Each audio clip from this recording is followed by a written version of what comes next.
Oi, eu sou o Zé e hoje a gente vai conversar sobre A Assombração da Casa da Colina, da Shirley Jackson.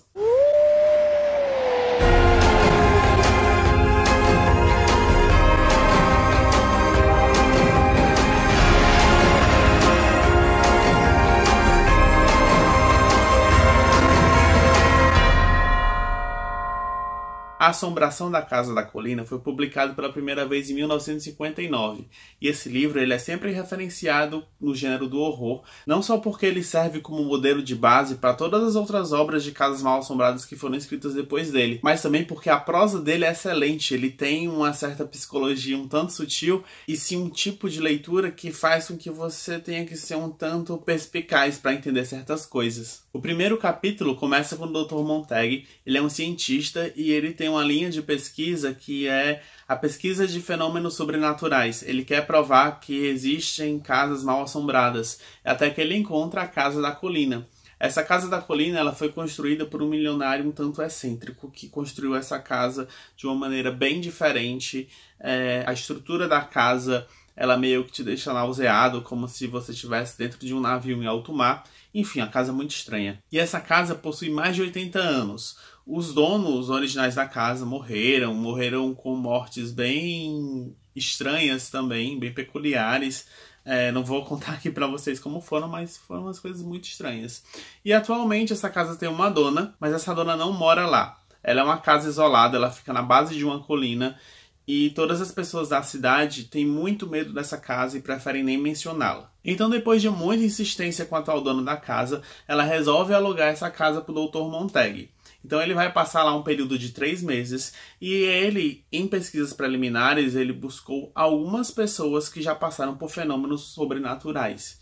E aí ele encontra essas pessoas, ele envia cartas para elas, convidando-as para que elas passem uma estadia nessa Casa da Colina, com tudo pago.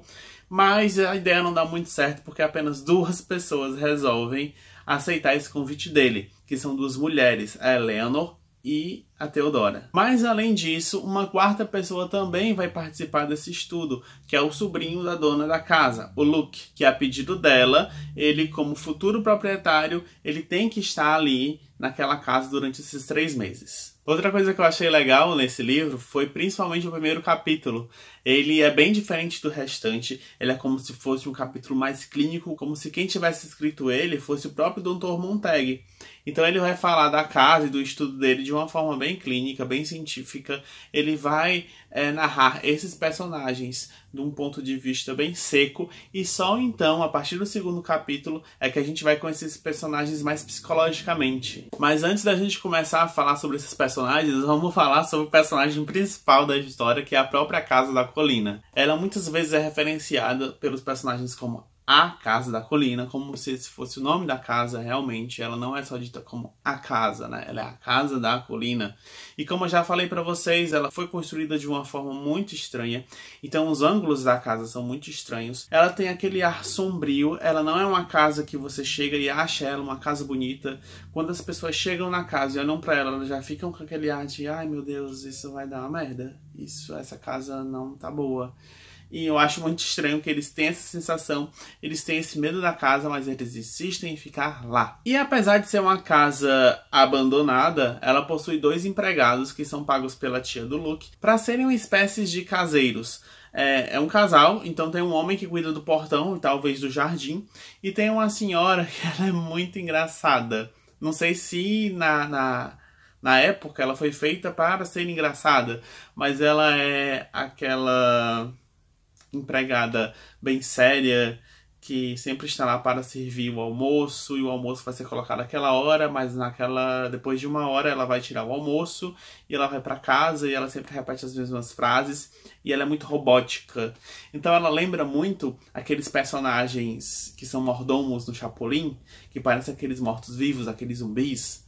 Mas talvez aqui ela seja engraçada justamente por conta dessa visão mais divertida que a gente tem desses personagens hoje em dia. Não sei se essa foi a intenção da Shirley na época, né? Pra ser como se fosse um alívio cômico para toda a tensão que a casa passa para os personagens. Mas até mesmo esses empregados possuem um medo da casa. Eles fazem o trabalho deles de uma maneira muito correta, como se para que a casa não ficasse chateado com eles.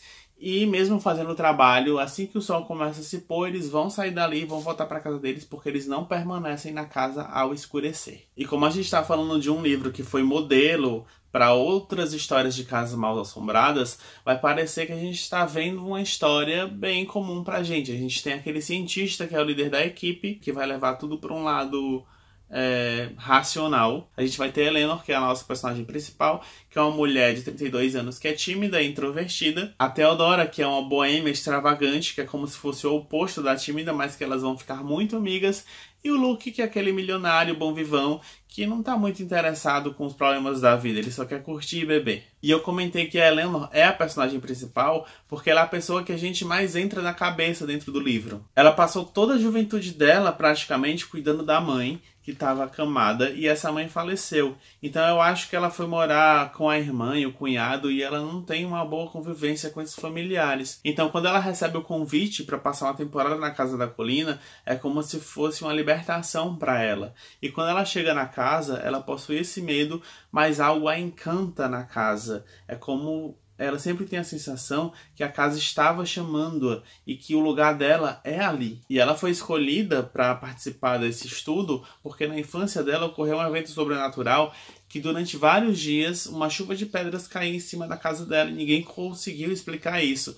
Mas misteriosamente a Eleanor não lembra desse evento na vida dela. Já o evento sobrenatural que a Theodora passou é mais algo como se ela soubesse sentir influências ou que ela tivesse um certo dom de visão, de descoberta. Eu esqueci o nome dessa visão, mas tudo bem. E ela morava com uma amiga, ela é muito próximo dessa amiga, mas as duas amigas brigaram e as duas amigas se separaram em 1959. E aí ela escolheu ir para a Casa da Colina também para dar um tempo dessa amiga dela, ver se o relacionamento vai dar certo depois dessa separação ou não. E o Luke, eu não recebi muita informação sobre ele. Eu sei que é como se ele fosse a ovelha negra da família, né? Se eu não me engano, ele tem alguma participação com um certo roubo em jogos e por isso ele é mal visto na família. Ele pensa muito no que vai herdar e no dinheiro. Então a gente não descobre muito sobre o Luke, mas ele parece ser uma boa pessoa também. E uma das partes bem divertidas desse livro é quando a gente está vendo os quatro interagindo juntos. Eles têm uma química muito boa. Às vezes a gente acha meio chato, porque é um livro de terror, então eu quero ver as partes de horror. E eles estão aqui conversando, mas até as partes que eles conversam são muito interessantes, porque eles trocam muitas experiências. E como as personalidades são diferentes, tem realmente essa troca, tem essas visões que para quem for bem perspicaz vai tirar muita coisa aqui dentro. Uma dessas coisas talvez seja a relação de irmandade que a Theodora e a Eleanor criam dentro da casa. A Eleanor tem uma irmã, né? Como eu falei, ela não tem uma boa relação e parece que quando ela se aproxima da Theodora, ela consegue encontrar essa irmã que ela sempre quis. E a Theodora, ela passa uma energia boa para Eleanor. Ela mostra que ela pode viver a vida de uma outra maneira, que ela pode valorizar o que ela tem atualmente, que quando ela sair da casa ela pode levar uma vida totalmente diferente porque ela não está mais presa àquela mãe. E um outro fato é que o casal original que construiu a casa também possuíam duas filhas. Essas filhas moravam no mesmo quarto, que era o quarto mais assombrado da casa. Então tem uma espécie de ligação entre essas duas irmãs originais e as duas irmãs que foram construídas na casa, que são a Eleanor e a Theodora. Mas com o passar do livro, a gente começa a perceber que essa casa ela tem um certo poder de influenciar o comportamento das pessoas, inclusive a mente das pessoas. E parece que a personagem que é mais desgastada por essa influência negativa da casa é Eleanor. Então a gente começa a ver uma transformação nessa personagem que era tão doce, tão amigável. Ela começa a ficar perto das pessoas e pensar, ai que merda, eu queria enfiar um machado na cabeça dessa pessoa. E essas coisas vão acontecendo assim, e a gente, o quê? Ela tá pensando isso? Porque o ritmo ele é muito envolvente, é um ritmo tenso, e diferente de outros livros de horror, ele não vai te mostrar monstros, fantasmas, sustos. Ele é uma coisa mais tenebrosa, mais densa, que vai crescendo e criando aquela tensão, mas não é por isso que deixa de ser uma ótima história. Inclusive, se vocês prestarem atenção, atualmente todos os filmes de terror que estão fazendo muito sucesso, eles estão largando essa mão de sustos e de pulos, de gritos, para uma coisa mais crescente, meio O Exorcista, meio O Bebê de Rosemary. E a impressão de quem tá lendo o livro é do tipo, o que é que tá acontecendo aqui? Eles estão ficando loucos?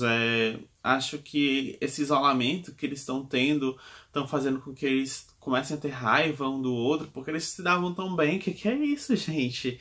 E começam a surgir pensamentos, como eu já falei, de a casa me chamou, algo estava me esperando aqui, e as pessoas que queriam viver em conjunto agora querem viver sozinhas apenas com a casa, porque a casa é um personagem à parte. Mais uma coisa que eu achei muito estranha foi que no último quarto do livro apareceram 2 novos personagens que foram a esposa do Dr. Montag e eu acho que um funcionário dela, que, meu Deus do céu, aquilo ali parece um amante. Parece aqueles tolos, aqueles personagens tolos do Shakespeare, porque ela chega, acho que pra quebrar essa tensão, né? Não vejo muito porquê, porque os empregados da casa eles já quebravam essa tensão, eles já eram um alívio cômico. E ela é uma cientista, só que bem escrachada. Ela chega lá filmando, se achando a poderosa, e chega lá com uma espécie de tabuídia pra conversar com os espíritos, uma coisa bem louca. É divertido também, mas eu achei muito assim, meu Deus, do nada aparece essa personagem perto do final. E o desfecho disso pode ser muito ambíguo, porque como eu falei, esse livro lembra muito a parte psicológica da Outra Volta do Parafuso, não sei se é assim o título, é algo parecido. E a ambiguidade que eu tô falando é do tipo, tudo isso que acontece nessa casa, tudo que aconteceu aqui ou que pode acontecer futuramente, ele é causado pela casa, influenciando as pessoas, ou ele é causado pelas pessoas influenciando a casa? Vale lembrar também que a adaptação da Casa da Colina ela possui algumas adaptações cinematográficas. Uma delas é de 63, que é muito elogiada. Ela realmente foi um thriller psicológico, sem monstro, sem susto, porque, atenção, é a casa é um personagem. Então foi considerado um filme muito fiel à obra e um exemplo para thriller psicológico. E aí, na década de 90, veio aquela outra adaptação com a Catherine Zeta-Jones, que, gente, ali eles mudaram totalmente a história, eles colocaram a impressão que eles quiseram. Ali aparecia realmente fantasma, tudo, e tá, mas era um bom filme, pelo menos eu, quando criança, gostava de assistir aquilo, né? Não sei hoje, ainda não é reassistir, só procurei algumas cenas no YouTube, mas não tem nada a ver com o livro. E nesse nosso mês de outubro, a Netflix resolveu também lançar uma adaptação da Assombração da Casa da Colina em versão de série. E pelo que eu vi, vai ser uma coisa muito boa e realmente um pouco mais fiel ao livro do que a adaptação dos anos 90. Então eles vão estudar mais psicologicamente esses personagens que vão passar essa temporada nessa casa. Eu acho que vai ser muito bom. Se vocês gostaram desse vídeo, não se esqueçam de dar o seu joinha, de se inscrever no canal, de nos seguir nas redes sociais e até a próxima. Tchau!